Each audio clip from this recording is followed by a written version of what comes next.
প্রথমে মাছের মাথাগুলো ভেজে তুলে রাখবো। তারপরে কড়াতে প্রয়োজন মতো সর্ষের তেল দিয়ে দিলাম জিরে, তেজপাতা, শুকনো লঙ্কা আর এলাচ ফোড়ন।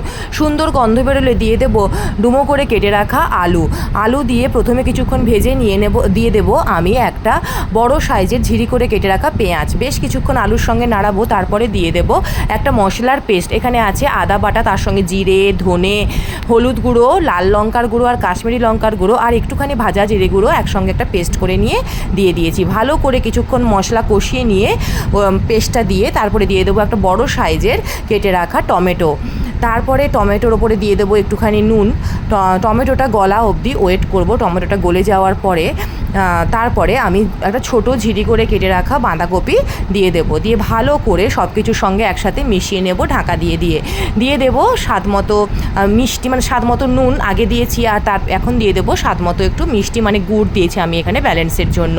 দিয়ে দিয়েছি একটু ধোয়া জল। কিছুক্ষণ রান্না করে দিয়ে দেবো সেই মুড়ো যেটা ভেজে রেখেছিলাম সেটা একটু ভালো হাতে ভেঙে নিয়ে সেটা দিয়ে দেবো।